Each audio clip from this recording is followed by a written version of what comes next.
Yo, what is shaking, everybody? Welcome back to Turntable Tales, my favorite day of the week and yours. Here we go. It's me, Jason Spins Vinyl. We got Brandon, Mr. Hall of Fame. What's up, dude? Not much, man. Not much. Another week. How you doing? I'm good, man. I'm good. I'm really good. And I'm actually stoked for this video, man. This is going to be a good one. This week we're each sharing a baker's dozen, something like that, of live shows, live concerts that we've been to. We're going to share the albums with you. We're going to talk a little bit about why we love those shows, how they've kind of impacted us and stuck with us over time. So yeah, I think this was going to be a really fun one, dude. Yeah, this will be a really good one. It was kind of one of those walk down memory lanes as you kind of digging through the stacks, pulling stuff out. So it was kind of fun. So some good reminiscing on this one.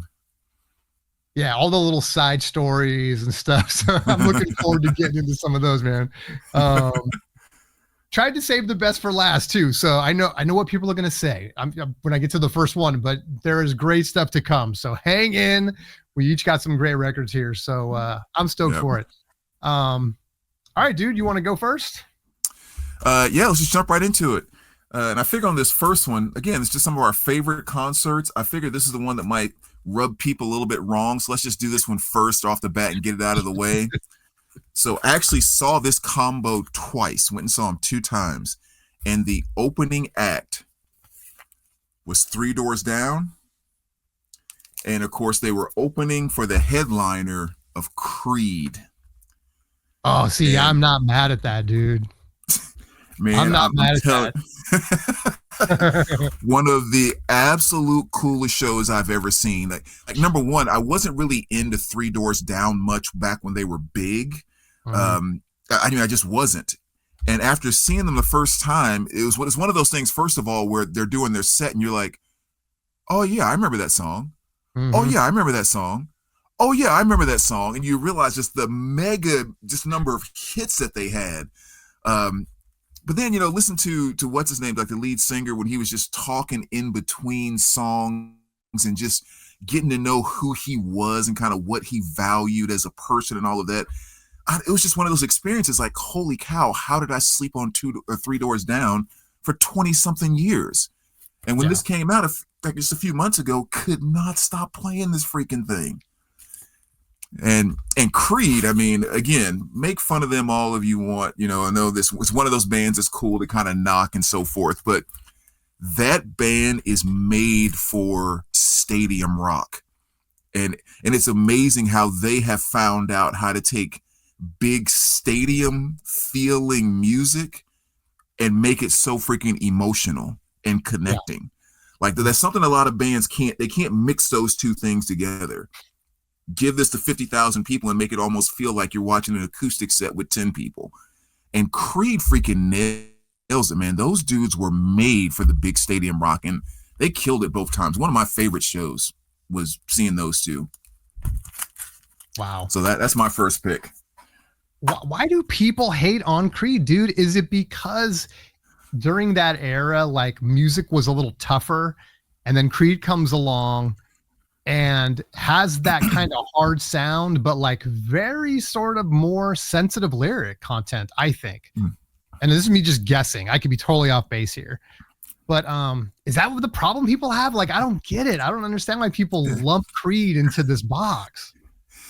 I think anytime you have a musical movement, whether it's like metal or whether it's like the grunge that Creed came from, there's always this set of bands that take it and make it very poppy and radio friendly.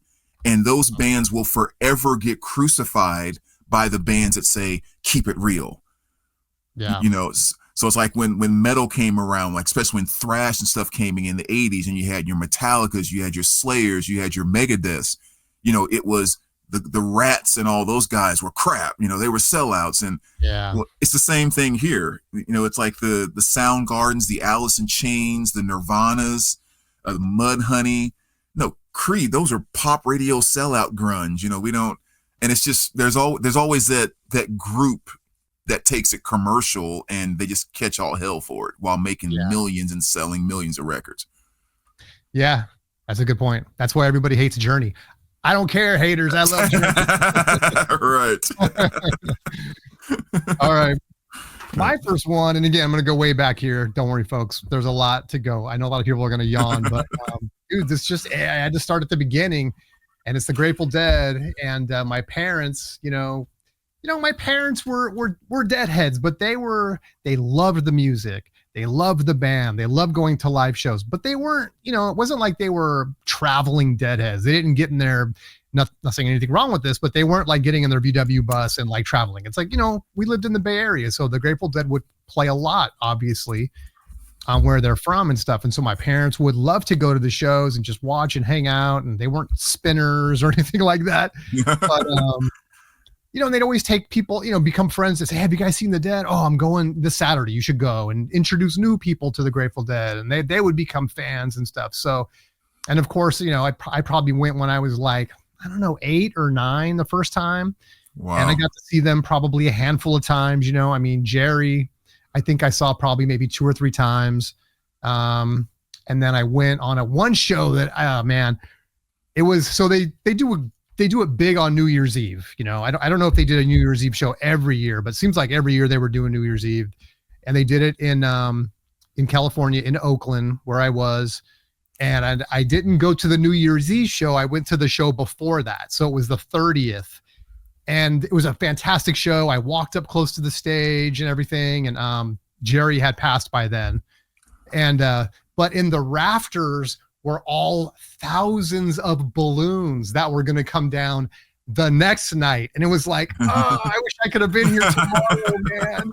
So you kind of got teased, but it was a great show. They even played a couple of Beatles tunes and stuff. But anyway, so yeah, I got to see a bunch of different permutations. But yeah, it's kind of where it all started for me. I mean, first music I ever remember hearing, first live show I ever went to.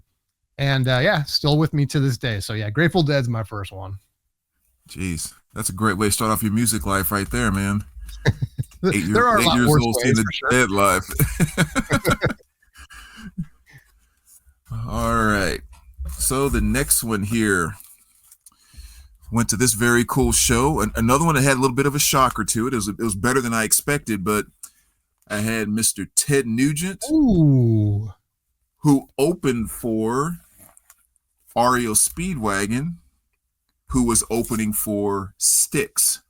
Come on, dude. So it was, Ted to REO to Styx. So, I mean, awesome show. Of course, you know exactly what you're going to get from REO and Styx. I mean, it sounded like it was 85, 86 all over again. And like they were doing just as, fantastic. The one that I really wasn't that excited for was Ted Nugent. I was like, well, it's Ted, be cool to see him, but I'm not really. But I tell you what, man, the one thing I learned about Ted, you always hear about, he's a live artist and that type of thing. That is no joke, because we've all heard Stranglehold a million times over. We've all heard Cat Scratch Fever a million times over. Until you hear Ted do it live, those songs don't even exist in reality until you see him and hear him do it live. You can't capture it through a recording. Like, you have to have 10, 20, 30,000 watts behind it, and just like something that's just beating down every ounce of air around you. Man, he played Cat Scratch Fever, and I was like, this might be the coolest thing I've ever seen perform live in my entire life. Wow. Just took on a whole new meaning for me. And that was the biggest thing I took away from that concert was, until you see Ted live, don't even say you even heard of a Ted Nugent song until you see him live. That's cool, dude. I actually like Ted Nugent, and he's not someone I grew up with, but he's someone that later on I was like, all right, let me see what this is about. Put on that record and was like, oh, damn, this thing kicks ass, dude. I really like it. So that's cool, dude. Yeah, seeing him live, man. Yeah. All right, what do you got next? So next one for me, so I want to take everybody back to the 80s, 1989. You guys remember always The Warehouse? I don't know if anyone remembers The Warehouse. It was a record store. At least we had them in California. I don't know if they were all over the place, but it was like I don't know. It was whatever. It was the record store in our area, and they had like Ticketmaster or whatever, or maybe it was even before Ticketmaster. And so you'd go there to get your tickets, and people would spend the night on the sidewalk to wait for their tickets, which we did. as kids, as teenagers, trying to get tickets for our favorite bands. And the first one, which by the way, so here we are sitting in front of the camped out in front of the warehouse, like second in line. It was like 9 o'clock at night when we got there, and they weren't opening until like we were there for like 12 hours or something. And while we're there waiting at like 2 a.m., we're in a shopping center, and there's some kind of a convenience store. I don't remember what it was. And like Nintendos were out, and we see a van come flying into the parking lot past us, go to the we didn't know what it was at the time, but go to the park right up against the building, bust the window in, jump in, throw a bunch of boxes out, jump back in and take off. And we're like, holy crap, what just happened? They just robbed that place. Then a cop car comes along a little bit later, and they're like, hey, did you guys, I'm sure you guys did see a car. And we're like, yes, we saw it, man. It was a van. They buzzed out all this stuff. We're like, what is it? Like, yeah, that's the electronic sections. I guess they sold a bunch of Nintendos or whatever. And we're like, oh my God. Wow. So anyway, what were we waiting in line for? We were waiting for this, of course. We're waiting for the Cure Disintegration Tour tickets, which we got. And like, we were second in line, dude. And even being second in line, man, you know, like it is now, you go online, you try to buy tickets, and you better be quick. And you had to be quick back then. It was a matter of how fast could you run to the counter and be like, I want 2 tickets for the Cure. You're like yelling across the, you know, the store. So they type it in. And if you caught someone in front of you walking, you were pissed, man. Let's go, dude. We're all trying to get our tickets. And anyway, so the Cure Disintegration, of course, the show was amazing. I remember everything about it, you know, the ride with my best friend, and we each took somebody. So there was like 4 of us. And it was awesome, man. And the show was awesome. And I recently discovered the show, the exact show I went to on like YouTube. It was like archived, and just the audio piece, but it was like blowing my mind listening to that again. But yeah, man, it was so great to see. One of the first ones, the first one I really stood in line for, bought my own seats and all that stuff, and drove ourselves there. I guess I was probably like, I don't know, 17 or 18 years old, whatever it was. And yeah, it was awesome. The Cure Disintegration. Man, I still never had a chance to see them, and you saw them in the 80s. That's awesome. Yeah, it was pretty cool. It was pretty cool. What you got? All right, my next one here is so I've been kind of doing the openers and just, you know, all the acts of the show. So I saw Shinedown, which I've actually seen them like 4 times. I saw Shinedown, who was the opener, who was followed by Rob Zombie. Oh, yes. Who was opening for my band, Godsmack. Oh, man, nice. Yeah, awesome freaking show. And I mean, those that know me know that, you know, Godsmack is my absolute favorite band. I've seen them like 18, 19 times, and it never gets old. But yeah, I think maybe like 4 of the times I've seen Godsmack Shinedown open for him. So yeah, another one of those cool shows. And this is one that's like, there was a number of different cool stories that are connected with me. Any chance I get a chance to tell them, I love kind of sharing it. Like number 1, Shinedown. I should have pulled it down. You see that drumstick sitting right there? Mm-hmm. You know, I caught that from at the end of the Shinedown set when they threw it out. So that was awesome. No way. But I was in Boston, right? And we're in kind of this theater or whatever. And I'm standing next to this dude, and he's like a total like stoner type of dude, right? And so we're talking during the intermission, and he's gonna be a real cool guy. And he's just talking about, yeah, you know, where you from? And I'm like, yeah, I'm all the way from the St. Louis area. Cause I said, this is out in Boston. And he's like, yeah, you know, I live about 45 minutes out, and I take like a, you know, hour train ride to get here. And I come in all the time and see shows like Alice Cooper. And then he's like, and just like talking, you know, really cool guy. So then headliner comes on, we watch the show. And since I had flown in, just after we left, we're out in the streets, I bump into him. And I'm like, you know, hey, dude, I'm here until 7 o'clock tomorrow night with like nothing to do till my flight leaves. So if you want me to give you a ride home, I'd rented this convertible and everything. And it was like a beautiful night out there, whatever. I was like, dude, I can give you a ride home. You don't have to do that whole train thing. It's like, are you sure, dude? Yeah, man, come hop in the freaking car. So we get in the car, put the top down, and on the way home, we're like, dude, you want to grab something to eat? Like, I'm kind of hungry. And we're still in the city, and we can't find a place. And we see this pub. We stop. We go in, and they're like, sorry, we closed early because we're doing inventory and everything tonight. Oh. So like all the stools and chairs are up. But they were like, but what do you guys want? It's like, well, if we just get like a pizza or something, a couple of pizzas, that would be. It's like, yeah, we can do that. We can do that. So they take 2 bar stools down, and it's just he and I in this pub. Place is completely closed down. And for like the next 45 minutes, it was, no way, dude. Ride is so much better than Master of Puppets. Man, his guitar solos over. And took the dude home, man, and got back. And I swear the next day I was telling my buddy, I was like, dude, the best date of my entire life was with a dude. Hell yeah. Like, I just had the best date I've ever had in my entire life, and it was with a stoner from Boston. That's hilarious. It really was, man. It was like a night out of a movie. It was except we didn't flip over the cars and get chased by the police and all that kind of stuff. But man, it's just a fantastic show, fantastic night, and yeah. So that's what I remember about seeing those 3. Dude, that's a hella funny story. What a great story, man. What a bromance going on. Exactly. My best freaking date of my life was with a dude from Boston. That's awesome. Well, since you brought up, I'm going to jump ahead a little bit because I want to be on theme with you. So, okay. 2 years in a row, I had the opportunity to go to Ozfest, and the one I remember most, I think, was 1999, and I pulled it up here so I could remember the bands, because you mentioned Rob Zombie. I got to see Rob Zombie. He was there. Just an incredible, probably stole the show. It was so freaking good. But it was also Deftones, Slayer, Primus. I got to see Primus. That was cool. Buckethead, System of a Down, Godsmack, Static X, if you remember them. Why, heck yes.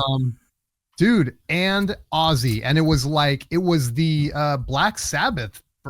Now, I don't pretend to be a Black Sabbath Ozzy expert, but it was billed as Black Sabbath. So whatever that was, it was whoever was alive for that.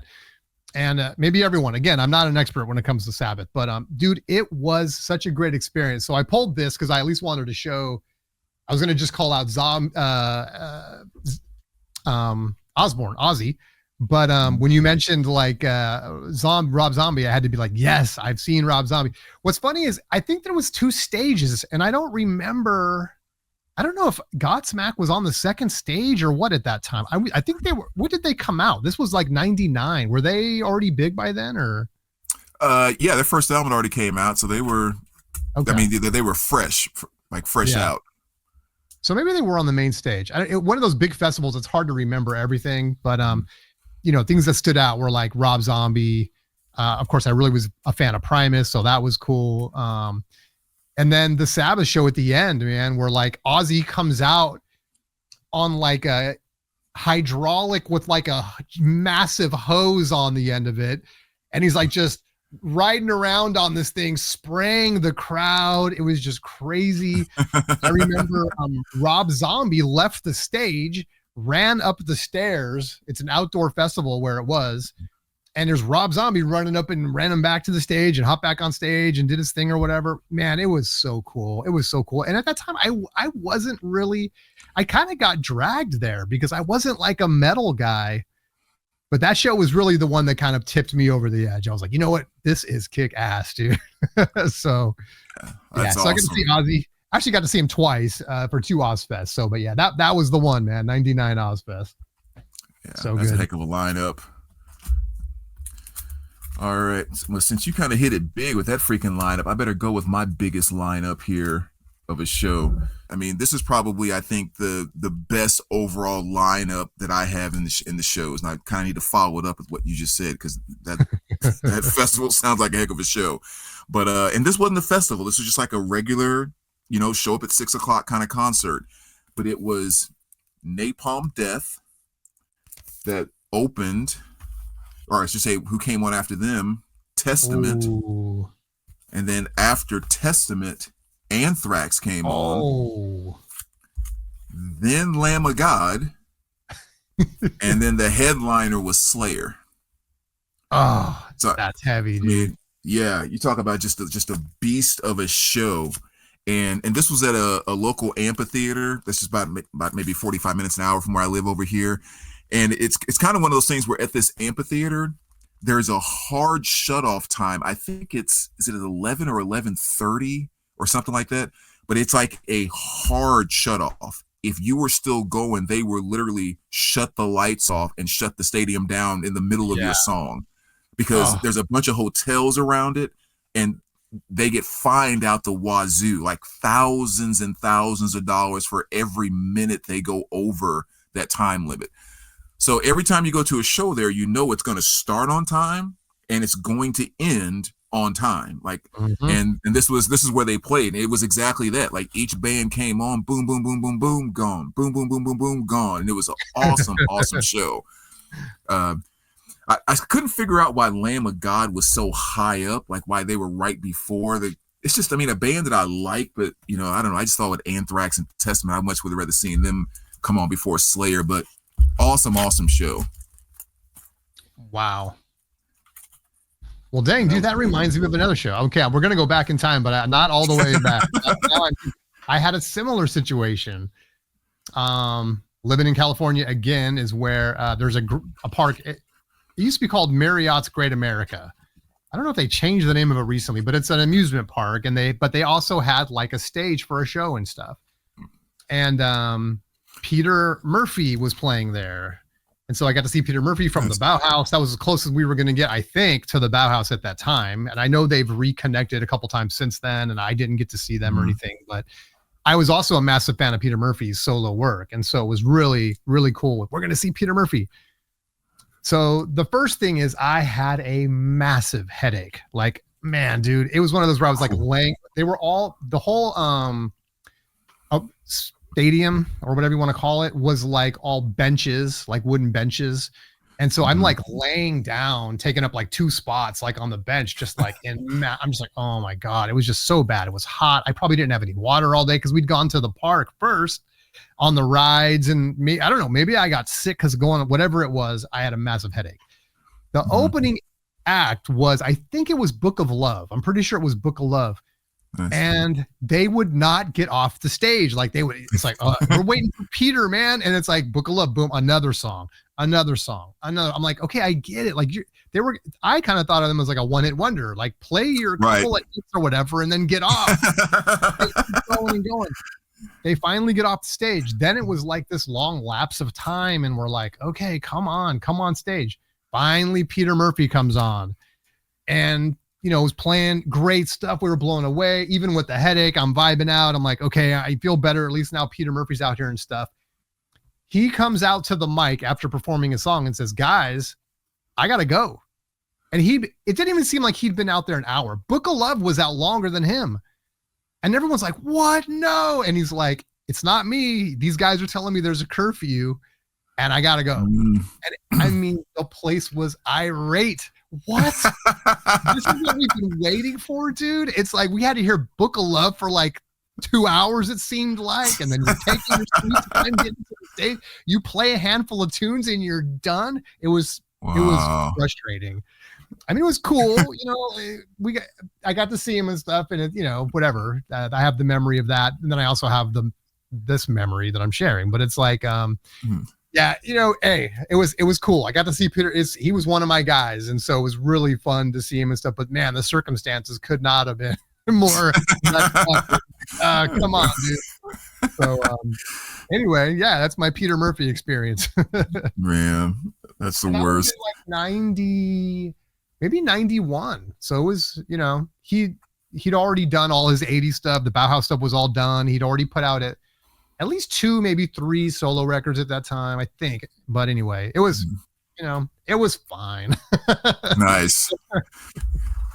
I know, but in those moments, that's the worst, man. There's nothing worse than feeling like bad or not that well on a concert day. And like, you're on your feet for hours and hours. And if you're out in the sun and it's just like, oh my gosh. It was a bummer. All right. Well, the next one I'm going to go with here. There was this really cool venue that's no longer open. It was called the Firebird. And the thing that made it so awesome was like, it was one of those tiny, tiny venues. It's basically like a bar and was almost like a dance floor / stage area and a little stage that was maybe 3 feet off the ground. Right. So only way in this place is through the front door or an emergency exit by the back of the bar. So there was no back way to get in. So that was the cool thing, because you knew every single band that played there, they were going to have to come through the front door and walk through the crowd to get to the green room behind the stage. Okay. And so, I mean, you'd have cool bands there. Like I saw Washed Out there. I saw Kitty there, Graveyard, Gary Newman. You know, I saw Gary Newman there. You know, seeing him sing Cars live was just kind of awesome. And another one of the bands that I saw there was this one right here, which is the Melvins. Oh, nice. I saw them there. And yeah, I mean, fantastic show. The Melvins doing what the Melvins do. You know, got them to sign my beautiful OG pressing of Houdini, which was awesome. And the funny thing about this one, you probably can't see it as well on the video there, but I was standing there by the door because, again, every time I'm going to see a band there, I have a bag of records because I know I'm gonna get them. And so Dale comes through, like, hey man, would you mind signing this for him? He's like, sure thing. And you know, he signs it, and I'm like, yes, just got to find Buzz now. And so I'm sitting there, maybe 10 minutes or so, and then Buzz comes through, you know, big old hairdo and everything. It's like, hey Buzz, would you sign this for me? He's like, yeah, of course. And he goes to sign, and the marker doesn't work. Oh no! I've been sitting there for 10 minutes with the cap off, and he tries to do it again, and it doesn't work. And I'm like, you have got to be freaking kidding me!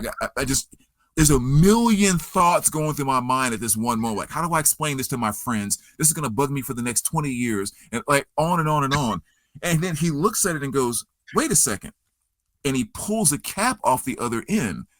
I'd owned this marker forever and didn't realize it was a two-sided marker. And he notices it and turns it around, and he ends up signing, and I'm like, oh, thank you so much.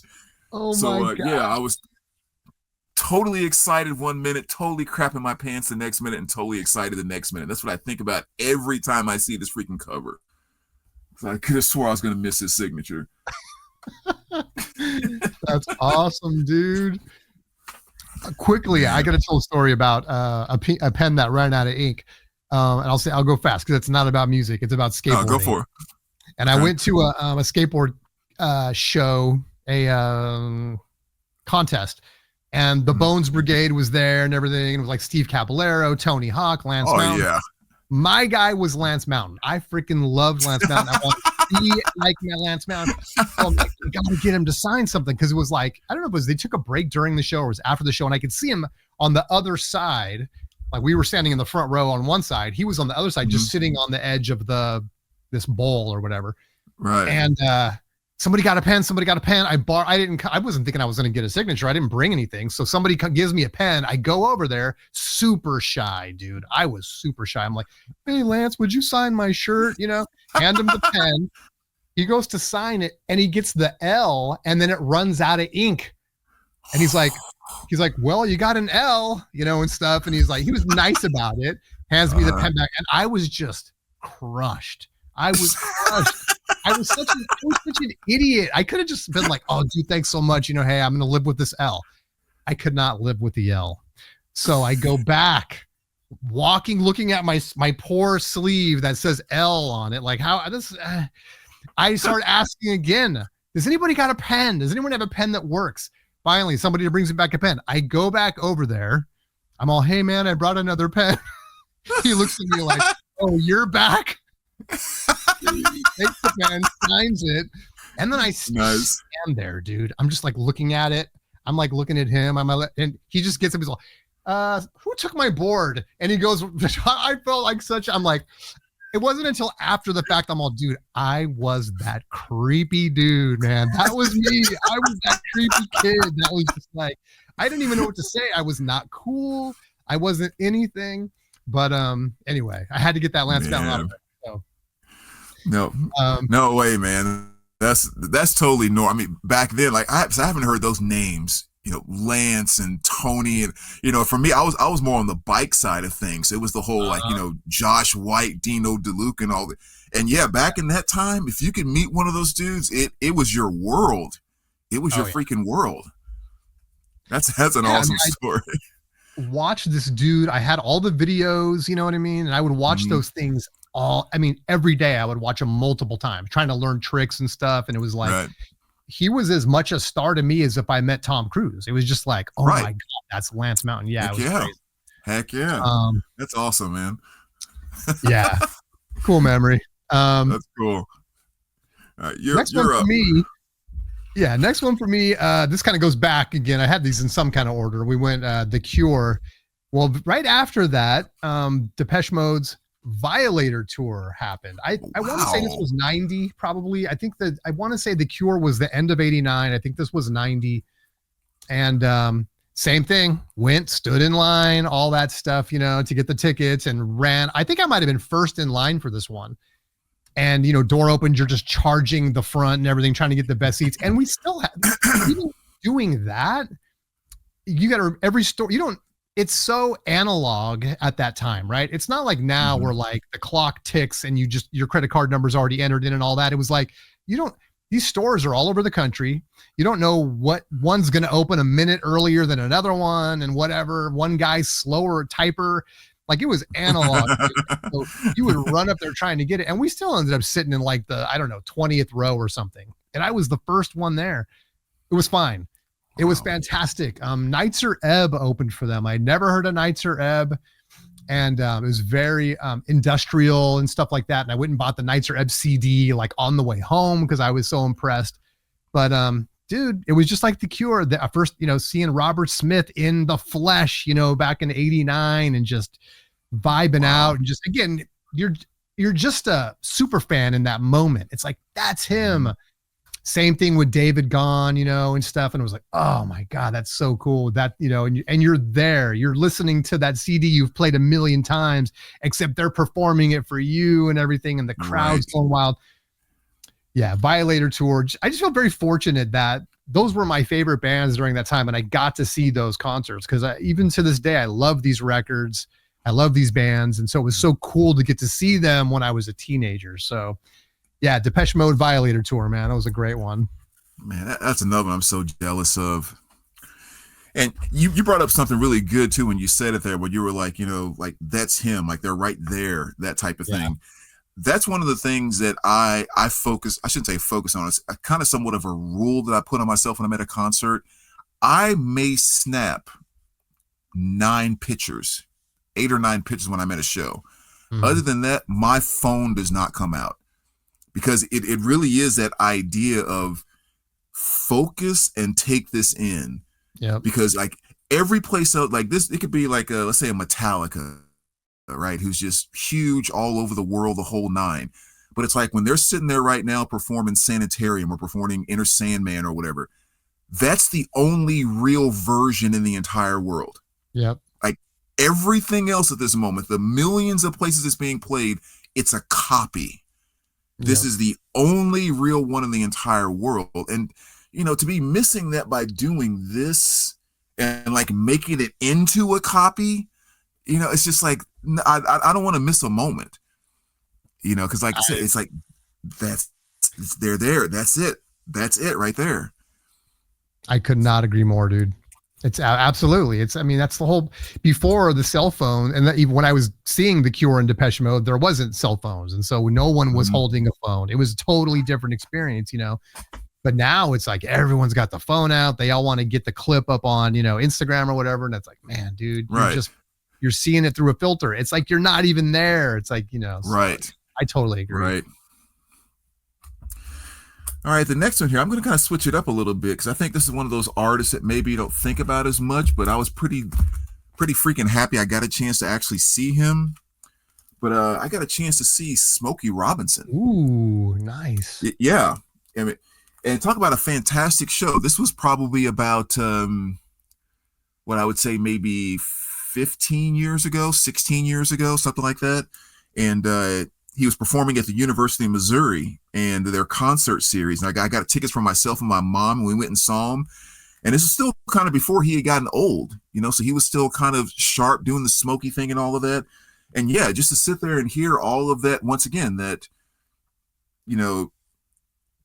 just all the amazing stuff that Smokey, shop around and again, you're just like, this isn't a recording. That's Smokey Robinson singing, shop around, singing, and it was freaking awesome. It was an amazing show. And yeah, so I'm glad I got a chance to say I saw Smokey. That's hella cool, dude. Yeah. Yeah, that's hella cool, dude. Like I've that's one of those guys where it's like I remember I used to know someone who had seen like James Brown, you know, and we'd go to shows together and stuff. And she was like, it never somehow I don't even remember how it came up, but it was like, oh yeah, I've seen James Brown. And I was like, what? You saw James Brown? Like, it's just one of those bigger than life kind of things, right? It's like, and I mean, Smokey's the same way. It's right. It's just like, man, to be able to say you got to see them, they're just so iconic. It's like, man, that's really cool. Right. Yeah, it was awesome. All right, what else you got? I almost want to say these tickets were on sale the same time as Depeche. I'm not. Don't quote me on that. We're going back 35 years, but my other favorite band was right here, the B-52s, and they were having their Cosmic Thing tour, and nice. I got tickets for 2 nights back to back at two different venues. I'm like, if I have a chance to buy both, I'm going to get both. And I took my girlfriend to see one show and I took my cousin to see the other show. And the one that I went with my cousin, we were right in the front, dude. I mean, we're like row 5 or something. I mean, they were right there. And it was like, again, it's just one of those surreal moments. And you're doing Rock Lobster and everyone's like down, down as you're like crouching down, jump back up. And it was, I don't know. It was so sort of, what's the word I'm looking for? I don't know. It was a experience. It was more than just like going to see a show. It was just fun and everyone was into it and stuff. And, so yeah, man, it was again, it was another one of those surreal moments. I mean, this was the music that I was listening to every single day. And so to get to see these guys, it was like, really, really cool. And so, yeah, B-52s back in the day, man, Cosmic Thing. I feel fortunate again. That's kind of the big 3, The Cure, Depeche, and the B-52s for me, because I got to see them, so early.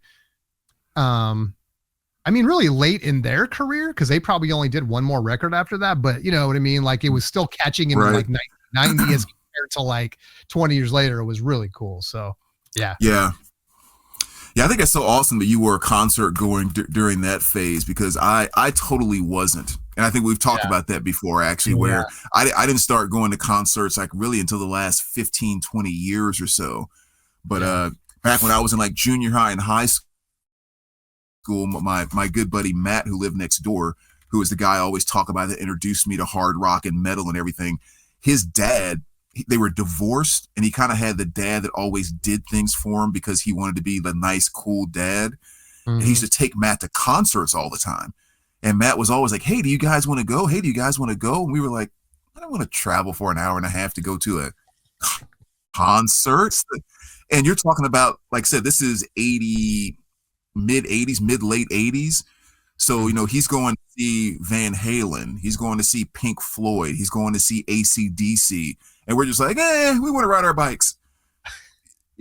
When I just think about the amount of amazing stuff that we missed out on just because we really didn't know, we didn't understand it. It makes me sick. It makes me literally sick. I can see that. I mean, I passed on so many shows too. I know we did talk about it before. Yeah, it's I'm lucky that my friends were into it, and so we would stand in line together and stuff. I mean, I'm just lucky. If it wasn't for that, I probably wouldn't have seen those guys either. And in fact, there's a huge dry spell for me after that, because it was kind of like, I sort of had the attitude of like, okay, we got to drive there. We got to park. We got to walk like sheep to get to our seat. The show's over and it's 10 times worse. We got to sheep our way out of there. We got to get in the car. We got to sit in traffic. And so it's like, why am I going to go through all that? But yeah, it's the price you pay, right? To see your favorite bands. Right. But, anyway, so yeah, right. I got you. That's tough. All right. The next one I'm going to go with here, which was definitely one of my favorite shows too. I went up to Chicago to see them with a friend. This is a number of years ago, but freaking Fleetwood Mac. Oh, that's a good one. Yeah. And this was probably 9 years ago, somewhere around there. Went up to Chicago and saw them. And I mean, just absolutely fantastic. I mean, it was just so good. And not only just like, the songs that you like and everything else, but it was just still like all the years they spent together, the tightness of it, like as a band, the tightness was still there. And I mean, it sounds like you were listening to recordings at some point in time because they were just so clean. And I remember one of the most impressive things about the entire show is when they do the whole, they step off to get refreshed and all of that, and somebody does something. Buckingham stayed on stage and did like this whole guitar solo type of thing. Ooh. And again, it's one of those, oh my, like I knew he could play, but I didn't know that kind of thing. And yeah, I mean, it's just one of my favorite shows. It was worth every minute of that 4-hour drive to get up there to see it. It's fantastic. Wow. And this is my favorite Fleetwood Mac album, by the way. Whew. That's a hot one right there, man. Guys, I'm sorry about my camera. I'm not going to keep stopping to like correct it. For some reason, it's dark, light. I'm sorry. But dang, dude, that's a great one. That's one that, I wish I would have seen. Cause I love Stevie Nicks and all that stuff, man. That's really, and it's cool that you got to see Buckingham like in his full powers too, because, he's underrated as a guitar player. I think he does not one of those guys that's like flashy, but when you really listen to the guitar part, like just go listen to the acoustic parts on Rumors. It's like unbelievable some of the stuff he's doing. It's like, how is one guitar player playing that? So that's so cool that you got to catch that live. Yeah. And he is, you're exactly right. He is so underrated. I saw a video recently, someone was talking about the Edge from U2 and saying like, is he really a great guitar player? Because like you never see him soloing and that type of thing.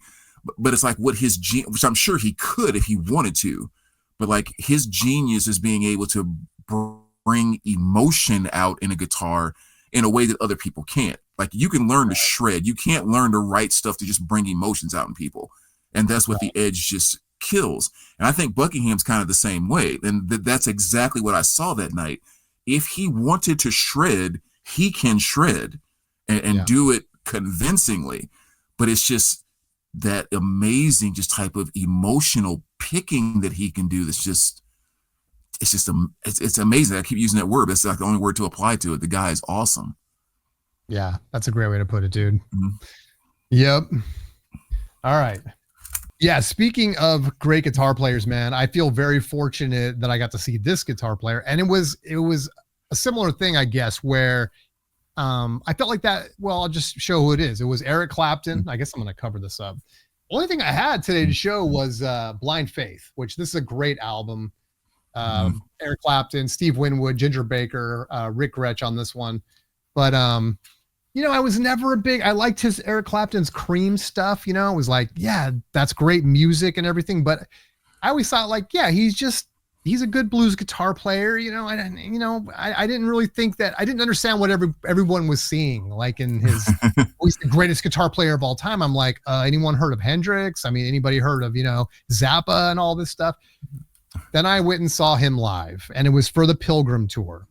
And so I guess this was late 90s, whenever that came out. And oh my God, dude, it was unbelievable. There was a moment where I think everyone who was at that show will never forget. Like he's doing the songs and everyone remembers, oh, it's beautiful. Like, I love this track. It's such a great record. I think an underrated record.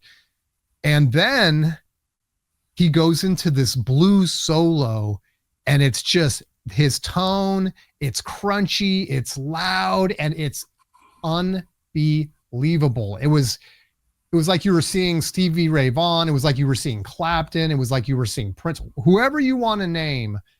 It was like, that was the moment I was convinced. And he just went off so hard and played like a few minutes of this solo and it was cranked up. I mean, the energy was so electric in that place that my memory, and this is a fantasy, of course, but that everyone was like just elevated off their seats. Like we were all just rising up in awe. And the place was silent except for Clapton's guitar. And then he stops and he kind of shrugs his shoulders and looks back like, I don't know, what else do you want from me, kind of a thing. And then the place just erupts, and it was like, I don't think anyone was expecting that. I don't care how big of a Clapton fan you were and how much you were convinced that he was the greatest guitar player of all time. In that moment, he took you even further. And for someone like That's me, dude, awesome. I was sold. It was the greatest guitar thing I've ever seen in person. And it was just like, oh my God, how amazing. And even I almost get emotional thinking about it right now because I just love great guitar players. And man, dude, it was so freaking good. So from that moment on, and of course I'd been listening to the CD and stuff, but it was like, man, I was a Clapton guy at that point. I was like, oh my God. So Yeah. yeah, very glad I got to go see that Eric Clapton, the Pilgrim Tour. So whoever was there, man, I'm sure you remember that moment. It was so, so good. That is so awesome. It's great having moments like that. Yeah. And like you said, that album, I know we talked about it before. It's just such a fantastic album. But Yeah. and like I said, that was back in like the late 90s. Yeah, it had And to be like late 90s, yeah.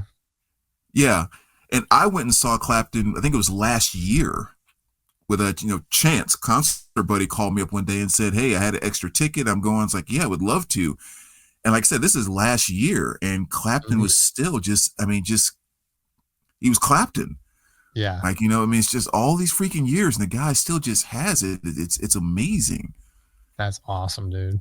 Totally amazing. All right. How many more do you have? I got like 6 more. I know. I feel like we're awesome. These stories are so. It's hard for me to like rush through this because I love it's fun telling the stories and hearing yours. So I know this is taking a while, but yeah, I'm like halfway through. Okay, no, that's perfect. Like I have 7 more, so that works out perfect. Okay, cool. The next one I'll go with is actually a band that. Well, actually, let me do this one first. So the next one will be when I went and saw as an opening act the one and only Cyndi Lauper. Oh man, see, I'm jealous for that one too. Yes, who was opening for Rod Stewart. Oh. Yeah, the first time I had a chance to see both of them, and just the fact that it was more or less just kind of a greatest hits show. It was just kind of exactly what you would expect. I mean, Rod was getting up there in age and wasn't able to move as much and that type of thing, but he still sounded fantastic. And yeah. Cyndi, you would have swore it was just 1989. Like she was still doing her thing in the whole 9, but just talk about a fantastic nostalgic trip back through the 80s. And yeah, it's just fantastic. I mean, this right here is definitely my favorite Rod Stewart album. I love 80s Rod over all other Rod. Yeah.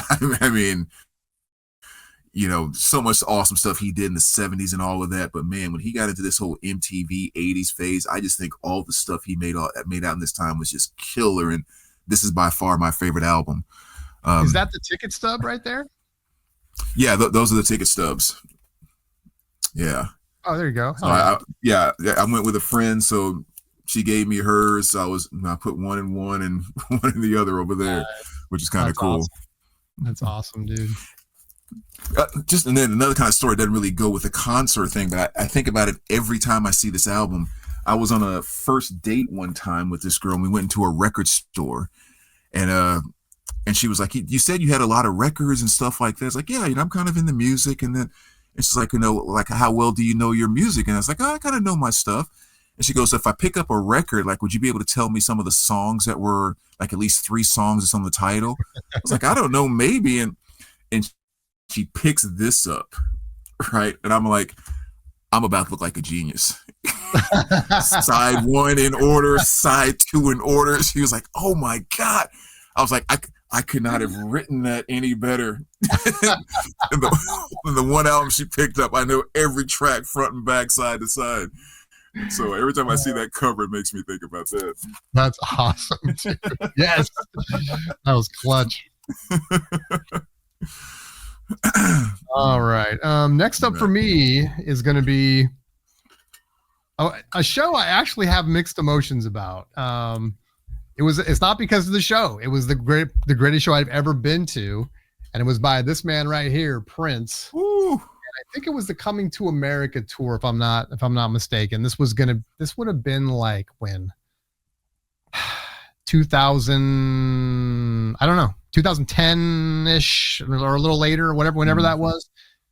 and I go with my girlfriend. We're gonna go see Prince, and like the ride there wasn't all that great. The conversation wasn't all that great, and then we get there and we're like parked, and it was almost like, should we just leave? Like, should we just go? Should we just not even do this, and stuff? And somehow we like talk ourselves into it, go in there.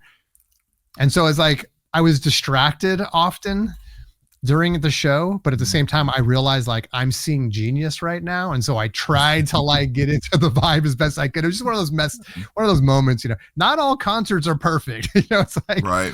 Peter Murphy one, had the headache and all that stuff, and this one I was kind of in a funky mood, but it was Prince, man. It was Prince, and even to this day I remember the good things, and I remember just thinking, this is the best thing I've ever seen. Like, again, it was like I'd always been a Prince fan. I loved Prince before Purple Rain. I loved 1999 and all those, and stuff. And so it was like seeing him in person. And then everyone would say like, oh, Prince is so great live. Prince is so great live. And you think like, okay, whatever. I've seen live shows. I get it. You think he's great or what and stuff. And then I went and saw him and I was like, oh my God, Prince is so great live. And it was unbelievable. It was a party. He was funky. He was funny. He was just in the moment. You felt like he was there. It's like he shouts out the local radio station and all this. It felt like it was a special thing just for you. And then he gets on the guitar and he kills, and you're like, oh my God, I didn't know. That was the moment I even knew that he shredded on guitar. I don't know. I never really thought about it all that much, even though they're shredding on like Purple Rain and stuff. To see him do it, I was like, oh my God. He jumps on the piano and he's killing it. I mean, it had everything but the kitchen sink, and every moment of it was amazing. I'm so glad I got to see him. I always feel bad talking about Prince because I feel bad for people that didn't get to see him. So I'm kind of like, yeah, I got to see Prince because it's like, I feel so bad. No, you can't see him anymore, but what a freaking show, man. Yeah. That's the way it feels too, man. I've never got a chance to see him, and that's exactly. It's just like, you had plenty of chances, and I never got my butt around to doing it. Yeah, that's awesome. I'm glad you got a chance to. Yeah. All right. The next one for me is actually a pretty simple one. It's kind of pretty straightforward. I went and saw Megadeth when they opened for Iron Maiden. That was the first time I ever had a chance to see Iron Maiden. And yeah, it was kind of cool too, because Maiden, they weren't necessarily touring on an album at that time, which was kind of nice because I hate when they have a new album that comes out and they want to go out and do so much stuff off the new album. And it's like, we love you, we support you for decades, and we'll support you for however many decades to come, but we don't want to hear the new album. Like, I'm sorry. Yeah. You know the select group of hits that we want to hit and the things that we want to hear. Just play those. I'm sorry. Just play those. Excuse me. And so this was a show where they did exactly that. Especially considering, like, my favorite Maiden is that somewhere in time my favorite Maiden album. Like, Power Slave, and then Killers probably comes in at my third place. But yeah, it was just a fantastic show. I mean, Megadeth just kind of came on, and Dave was a little bit older, so he was just kind of straightforward, tight, great presentation, great guitar playing. Or I should say the presentation was pretty just like kind of like blah. It was just like three guys on the stage playing guitar and a drummer, but they were just, absolutely killing it. And then Maiden came on and did all the stuff that's Maiden. And so, yeah, it was a fantastic show. The thing I remember about this show is the seats right in front of me, like right to the first two seats right in front of me, kind of off to my right, there was a guy and a girl. And clearly she just went with him, and it's what he wanted to do. He's up the whole show because everyone's standing the whole time. She sat her butt in that chair the entire time on her phone. Oh, yeah. And I was like, oh, and again, it's like, your ticket, so you do whatever you want. But I couldn't get over the overwhelming feeling of there is some poor Maiden fan out there that would kill to have this seat. And like, you have not looked up once from your freaking phone. It literally was. It was distracting me. It was distracting me because I couldn't mind my own business and get past it, which is exactly what I should have done. It wasn't my business. Right. I couldn't help it. Yeah. But great show. Dang, that is a killer. When you said Megadeth and then you said opening 4, I'm like, where is he going to go? It's like Megadeth opening 2. I mean, it's like, Right. yeah, Iron Maiden. Okay. Yeah, that's killer, Awesome. dude. That's killer. So a little bit, I got to see, I guess it was around the same time I saw Prince, maybe a little bit later than that. And again, it goes back to those guys that going back to the Depeche Mode days and the Cure and B-52s and all that. This was another band that I didn't get to see back then, but then I got to see them in the 2000s. And it was these guys, Devo. Nice. And again, I was that modern, I called it modern rock back in the day, I guess alternative geek. Like I loved all that stuff, man. And so see Devo, I think I still have on my phone. Yes, I know. I did take a little clip of Whip It. I took like 10 seconds just because I wanted to remember, what it was like. But yeah, it was so cool, man. I had the blue energy dome. I remember standing in line like, why are the energy domes blue? They're, the hat for those that are not initiated, the little flower pot hats, they're called energy domes. And I asked the guy, I'm like, why are they blue? Where's the red energy domes? And he was funny. He was totally prepared. He goes, I can't remember what he said, but it was something about in the new millennium, the blue, blah, blah, blah. And he starts getting this spiel about why there's blue. I'm like, okay, whatever. Give me the blue. Which I don't have it anymore, man, which I'm kind of sad. Those things are very difficult to get. The red ones are like impossible and it's very pricey. And even the blue ones are super pricey. I'm like, what? But anyway, I had the blue energy dome. I had the Devo t-shirt from the show. It was killer. I mean, it was Devo. It was still, yeah, it was 2000s. I mean, they were not exactly in their prime, but they were still really good. So nice. Devo, got to see them, man. That was really fun. That's great. What do you think happened to the Energy Dome? It just got lost in moves or? Yeah, it had to be. I remember I got some pictures of my daughter wearing it. I took some photos because it was really cute. I'm like, oh yeah, I put the Energy Dome and I took all these photos of her. I've asked her about it. I don't think she has it. I don't know what happened. It had to be a move or something. Yeah. Yeah. Well, hopefully it pops up in a box you haven't unpacked for like 10 years or something. I know. That'd be awesome. Yep. All right. The next one I'm going with, this is one of those concerts that I just hadn't thought about in quite some time. So when we're kind of pulling up answers for this, I went to see Ladysmith Black Mambazo. And for those maybe that don't know the group by name, it's an all a cappella African group, and I'm sure pretty much everyone here has heard the album Graceland by Paul Simon, right? Yeah. And so like Diamonds on the Soles of Our Shoes and all of that, like that African a cappella you hear doing background for him, that was Ladysmith Black Mambazo. So that's probably where most people will know them from. Or if you're old enough, if you remember was it the Spearmint Gum commercials with the rain, rain, rain, rain, beautiful rain? Does that ring a bell? I think it was Spearmint Gum that used that song. Usually Rain, really rain, good rain. With my vintage commercial jingles. I don't remember that one. Yeah, and it's actually one of their songs, which is called Rain, Rain, Rain. But they Spearmint.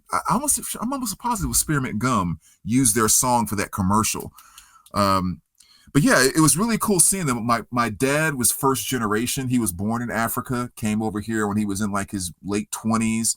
And so, a lot of connection. And this is one of the artists that he was just kind of really connected with, reminding him of home. And so that same MU concert series, I saw they were coming to town and bought tickets for he and my mom and surprised him one night. And he just like absolutely loved it. That's so cool. And it's it's one of those really cool, fantastic type performances because it's like there's no big stage setup. There's just like 9 microphones. Because everything is a cappella. It's a cappella and dance. And they put on the most amazing freaking show. I mean, just absolutely fantastic. And between how happy my dad was with that and the fact that I loved them so much because I grew up with them because of him, that was a really, really great show to see. And a great show to have to be able to take my parents to go see. But if you're not familiar with them, Shaka Zulu here is definitely my favorite album by them. Really, really good stuff. That's so cool, dude. How cool is that? You got to take your parents, man. That is hella cool. Yeah. That's cool. Yeah, it was awesome. I'm gonna have to check that out. All right. Next one for me. So now we're in the late 90s. Wait a minute. Did I have my dates right for? I guess I got these. Yeah, my order was off because now we're in the late 90s. Or like 99, in fact. Mm-hmm. And there is a new renaissance happening. And it is the swing revival renaissance. And it includes bands like the Brian Setzer Orchestra, Big Bad Voodoo Daddy.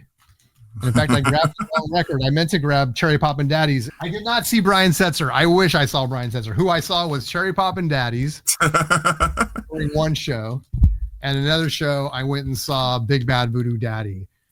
And dude, I was in, dude. I mean, that was kind of a revival that was happening during a time. I was really into like jazz at that time, and even more so like big band. And I knew who Cab Calloway was, and I was into it, and Dizzy Gillespie and all that stuff. Like as a person that was in their like, late 20s or whatever. And then this happened, and it was like, go listen to Brian Setzer, all the CDs. It was like, there was so much of it. It was like Big Bad Voodoo Daddy, again, Cherry Poppin' Daddies, and all that stuff, and even other Squirrel Nut Zippers, and a bunch of different bands and stuff. And so I was in the epicenter, or one of them, where I lived in the Bay Area in California, and they would come to San Francisco, and I would go to the show. And I remember there was a band called the Big Six, which was like they would wear these massive pinstripe zoot suits, or like plaid zoot suits. And one guy played a stand-up bass, and they would play like rockabilly from like 50s rockabilly, like Elvis and whatever, all the different stuff from that era. And it was so cool. And they opened, and then Cherry Poppin' Daddies came out, and it was like, oh my God, it was so kick-ass, dude. Cause it's like this hybrid of swing. It's like this modern high energy. And in fact, a lot of the bands that were part of that movement were punk bands first. And Cherry Poppin' Daddies were a punk band, and they would maybe have like one or two of these more, big band songs on one of their albums until they got enough of them together that they made this compilation, Zoot Suit Riot, right? Which is probably the biggest song. People will at least know that song. And anyway, it was super fun, man. The bass player, he does the whole thing just like back in the day. He's got a stand-up bass, a double bass, and there's a part where they're playing a solo, and it's just like in the cartoons. People are just off the ground. Swing dancers in front of the stage, like flipping around and all this stuff. And it's like, yes. And we were kind of right by the front, like on the side where the steps were coming off the stage. The bass player, he picks up the bass, and he's like playing it while he's like carrying it. He goes across the stage, he goes down the steps, and he passes right in front of me. And I give him the yeah, and stuff like he goes into the This is at the Fillmore in San Francisco, by the way. Very famous Fillmore, where the Grateful Dead and everybody played. And he gets to the center of the room, it's just a small dance floor basically. And then we were down at the bottom where the dance floor was. And the crowd, he's as tall as the crowd is. So he stands on the freaking bass now. He's standing on it. I don't know. People are holding him up, whatever it is. And he's like bent over, like slapping the bass. And he's just like rocking out. It was like, what am I watching? He climbs off it. He continues. He goes back the way he came. I give him the yes. He's passing. He goes back upstairs. They finish the song. I'm like, anyway, it was so freaking fun. And then for the Cherry Poppin', the Big Bad Voodoo Daddy, again, San Francisco, at that time, the swing renaissance was in such full effect that a lot of the vintage clothing stores were coming back and stuff. And I went and bought myself a zoot suit, authentic 1940s zoot suit. I had the fedora. I had the pinstripes. I had the wingtips. And I wore that to the show, dude. Big Bad Voodoo Daddy took my son, and then, a date. And it was so fun, dude. Like a lot of people were dressed up. And I just remember walking down, like, going to get something to drink and walking to my seat, and like everyone like looking at you and stuff. And I remember like raising some eyebrows even, man. I was like, okay, this is cool. In that moment, like, I could have spent the rest of my life that way. I was like, you know what? I can't believe here we are. My dream come true. The 40s are back. And I get to wear a suit every day now. And it was like, yeah, it lasted a couple of years and it was gone. But yeah, I was in, dude. I was bought in. So anyway, yeah, those were fun days, man. That is so cool. Well, I need to check some of them out because I'm not familiar really with any of those bands, and I'm a huge Cab Calloway fan. So if it's all kind of right up that alley, I definitely need to put that on my list of some bands to check out. I'll send you a playlist, man. All right. That is awesome. Do you have any pictures of you in that zoot suit? So you got to share them with me at some point. I wish I did. I don't think I did. Awesome. Dang it. I had it for the longest time too. Like I was and I never wore it again, but it was like, I kept thinking like, well, maybe it'll come back again and I'll have a reason to wear it. I finally just got rid of it, you know? That's awesome. All right. So my next one here, let's switch it up a little bit. How about a little Wu-Tang? What? Definitely had the opportunity to see them, which was really, really awesome. In Columbia, Missouri, there's this little kind of, I would say club, but it's really kind of a bar called the Blue Note.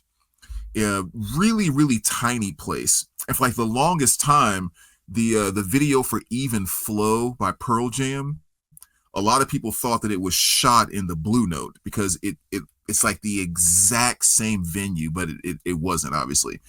But that was kind of a rumor that stayed around for quite some time. But it's just a cool spot. It's again, it's one of those things that can hold a few hundred people, got gigantic names through there. And when I was living back in Columbia, I worked at Gold's Gym. And so we kind of worked out this deal with the Blue Note where they'll give us free tickets to any show, and we give anyone who works there a free membership to Gold's Gym. Oh, nice. So like every single show that came through town, it was just have the list there within 24 hours. Put your name on the list and you get in free. So we just saw show after show after show. I mean, I saw Better Than Ezra there. I saw Filter there. I saw, Corbin from Smashing Pumpkins. They're like on and on and on. And another one that came through, Insane Clown Posse, saw them there. And then like Wu-Tang Clan was another one that came through. And I had seen a number of hip hop shows, but Wu-Tang Clan, just like they are as a group themselves, this one was just on a totally different level. Like, it wasn't because there was a big stage show and all of that, but it was because like you could actually understand what they were saying. They're actually like masters of their craft. Like some of just the best MCs that have ever touched the mic in hip hop, and they just happen to all come together to make this one group. So yeah, the Wu-Tang stuff was awesome, man. But when Method Man broke away and started doing some of his solo stuff, like Bring the Pain and stuff like that, it was just like, oh my God, like this dude is like, it's a rock concert in rap form because they just absolutely killed it. So yeah, probably still one of my favorite hip hop shows outside of the first time my first concert was MC Hammer. I got to put that one in there, but yeah. Fantastic. Oh, yeah, getting a chance to see Wu-Tang Clan. That's big time, dude. Wu-Tang. Yeah. That's awesome. I don't think I've ever been to a hip hop show now that I think about it. All right, next up for me. Okay, I got two left, and these are it's the same show, so I guess I'll just do them at the same time. Hold on, I think I know how to fix this again. There we go. All right, I got two left. They both happened at the same show. They're both very recent. I think this was beginning of last year, so like early 2024. Right around, I think it was Salem, Oregon, or very near Salem. Two bands played, double bill. It was the English Beat opening for Adam Ant. And again, childhood, again, I feel so fortunate, man. I've shown Depeche, I've shown The Cure, I've shown Beef Tattoos, I've shown Prince, I've shown Devo. English Beat, this is kind of the capper. I mean, to be able to see English Beat and Adam Ant, I mean, those are just all some of my room was wallpapered in all these guys' posters. You know what I mean? So it was just so cool to see these guys. Obviously, we don't got Rankin Rogers no longer with us here. So Dave Wakeling, who was mostly the lead singer anyway, was still there, and it was great. You get to hear Mirror in the Bathroom. We get to hear General Public's Tenderness. Oh, And it was so just good. it was moving. I mean, especially now, seeing this stuff now that I'm in my 50s, and I almost get more and more like nostalgic, and I don't know, just it just gets more emotional as time goes by to see some of these guys. And to see Adam Ant, man, if you watch the early Turntable Tales videos, I was dressing like this guy, when I was like 15. So I freaking loved Adam Ant. And so 40 years later to see this man, up there, 70 years old, doing his thing, still sounding great, not as he was a little more ginger when he was like bouncing around the stage and stuff, but still it was like, I'm seeing Adam Ant. It was just crazy. So yeah, both great. I mean, to see these guys, especially on the same day, was like sensory overload for me. It's like you seeing Megadeth and who was it? Iron Maiden. Yes, and Maiden on the same day. Yeah. Yeah, just crazy. That was kind of like my version of that. So yeah, it was super fun. I'm so glad that we went. I got to see these guys finally, and it was great, man. It was great. They performed really well. So that's awesome. All right, so that was your last one there. Yeah, it's just I did two. I think I did two, so I kind of blew through. Okay. Well, I got 3 concerts here, so I'll just flash this first one. Then I saved my 2 best concerts for last. Nice. So the other one I was going to show was just the Static X. You mentioned them earlier. Yep. Fantastic one. Great having a chance to see them live and seeing, Wayne before he passed. The only cool thing I say about this concert is that I had tickets for it, but I didn't know I had tickets for it. But the Thursday before I went into, like the Thursday or Friday before, I went into Best Buy to buy a new TV for my bedroom, and I see this little bitty poster on the door, in store, Static X, like Friday from blah, like the day before the show. And I'm like, wait a minute, what? And I went and asked the salesperson, like, yeah, they're going to be here doing like a signing and in-store. I'm like, I haven't heard this on the radio. You guys haven't advertised this worth of crap. And so I immediately just got on the phone and started calling record stores trying to find if anyone had any copies of any Static X records. And luckily in St. Louis, that was like 2 hours away, there was a store that had a couple, and I was like, can you hold them for me? And I drove that afternoon all the way to St. Louis, like 2 hours, got the records and came all the way back. Showed up at the in-store the next morning. There were 4 of us in line. Nobody else showed up. Oh, wow. The band comes in, Wayne comes in with his hair, the whole night, at the table, and there's nobody there. And they sign our stuff. We just kind of sit there and just chat with them for a while because like nothing's going on. I was like, dude, if I wouldn't have come to bought the TV the other day, I wouldn't have known you guys were going to be here. Yeah. It was really weird, but they put on a great show that night, the whole 9. But yeah. That's weird. Anyway. Great for you though, that you got to hang out with those guys. The Slim Jim. I was going to ask, do you still have the Slim Jim hairdo? oh yeah, he came in and it was like ready for a photo shoot. It was just the perfect Wayne, the whole 9. And it was him and the other 3 band members and his wife. Oh, that's cool. She was there, and she was on the inside of their new album, so she signed that for us too. And she ended up committing suicide after he passed, and there was a whole sad story. But yeah. So I saved my 2 best concerts for the end, and I can't say which one is better. So I'm just going to kind of show them all as one. But I can never go wrong with the night that I saw Motley Crue open for Kiss. Wow. Which again, I've spoken about that concert so many times, especially just kind of seeing that Motley Crue knew who they were opening for. So they came out with, pulled out all the stops, pulled out as much pyro, if not more pyro than Kiss used. And it was just one of those shows where I literally, most of my memories of it is I saw 2 separate shows on 2 separate nights. It was like 2 main headliners, but I had to put that right on par with, again, tie for my second favorite show when Lionel Richie opened for Tina Turner. Wow. Come on. He's opening for her, dude, man. Right. Whew. And that's just one of those songs that, one of those those concerts that from the first moment it is just hit after hit after hit after hit after change the stage over hit after hit.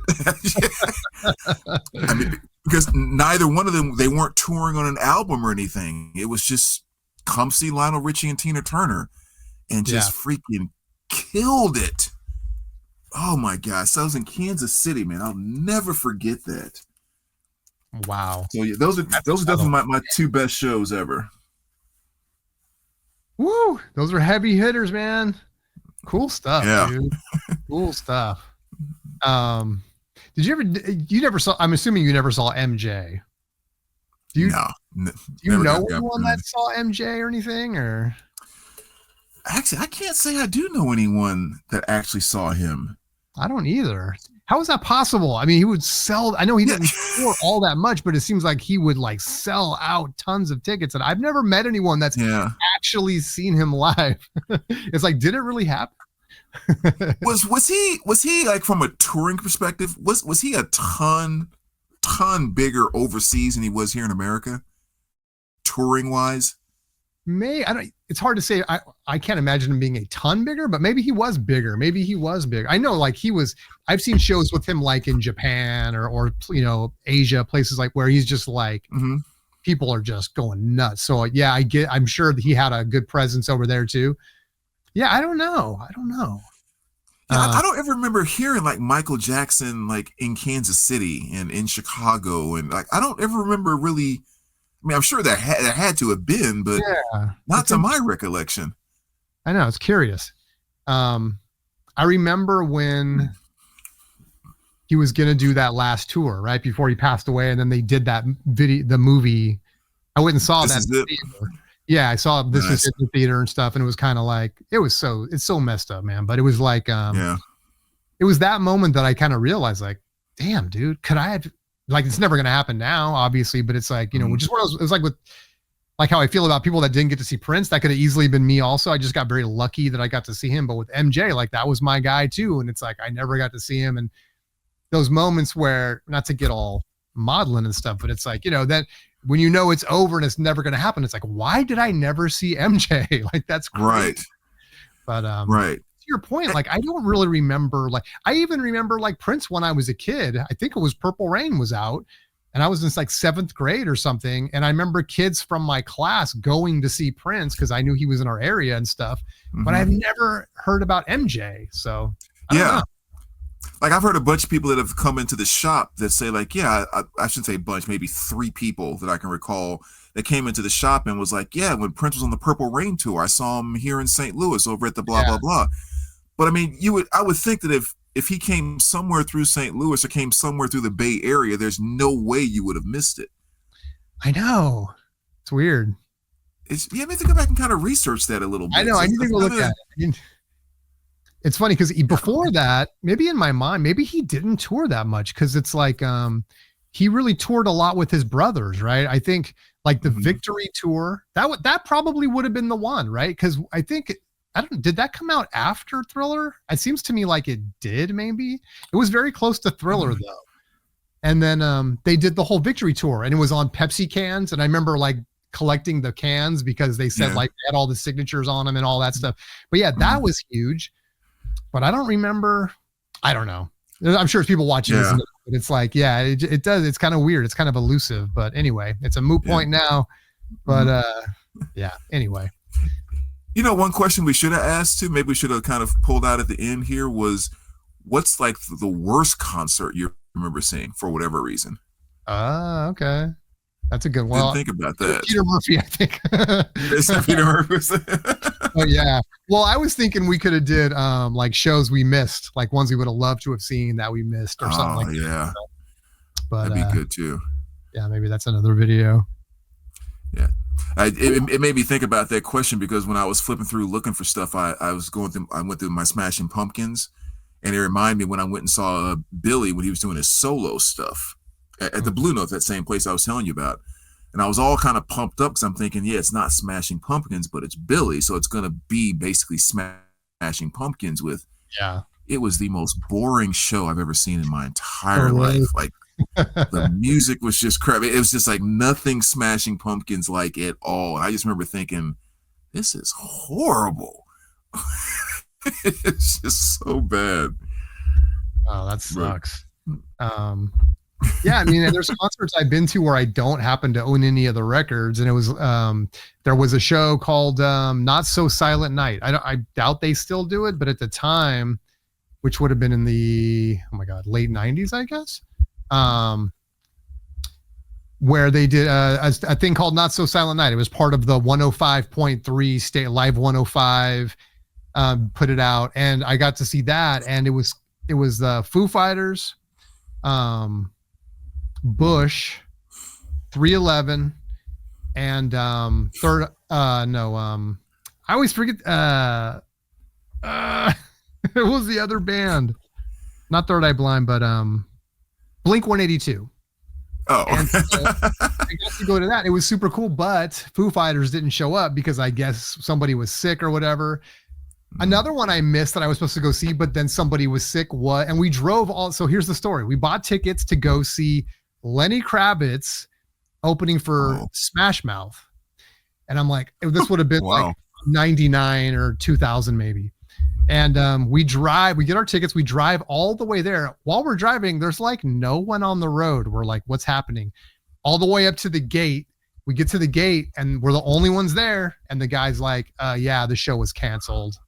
Lenny Kravitz or whatever. And we're just like, oh my God, it was heartbreaking. So I've had a couple of those, right, where it's like ones I really wanted to see but didn't get to. The 311 show was the Not So Silent Night was cool. We walked out a little bit early. I think Bush was playing. No offense, Bush.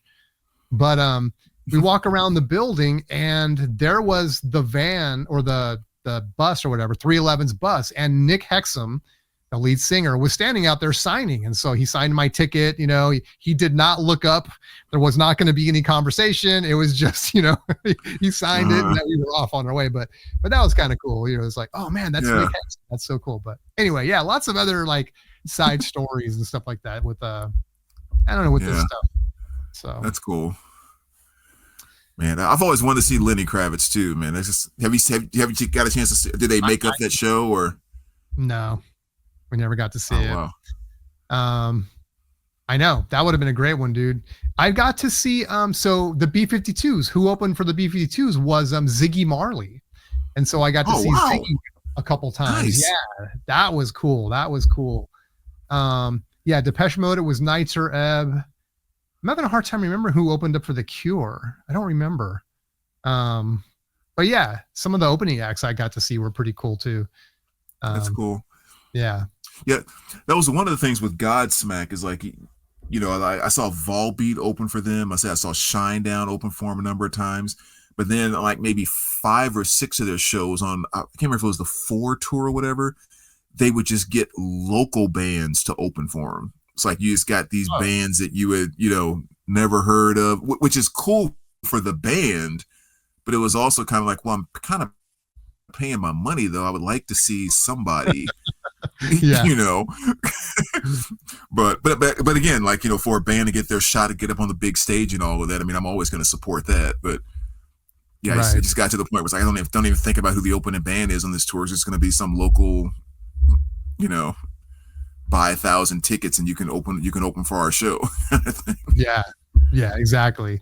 Yeah, cool stuff, man. Cool stuff. I have not seen your. I'm very happy I had a stack of records here to show, and these bands, I'm thrilled that I got to see them. But with all the years that I've loved music, it doesn't seem like all that much. Like there's been whole decades where I probably just haven't even been to one show. So, but I feel I have a lot of gratitude for the ones I did get to see. So yeah. Yeah, I kind of felt the same way because again, it's just like these thoughts that come to mind as you're flipping through things, and it's like I know I've been to a ton of concerts, but at the same time, it's like, okay, but I don't have like 80 or 100 different things to pick from here. But it's like, oh, that's because you've seen this band 5 times. You've seen this band 19 times. It's like it's the same freaking bands over and over and over. That's funny, dude. Yep. Yeah.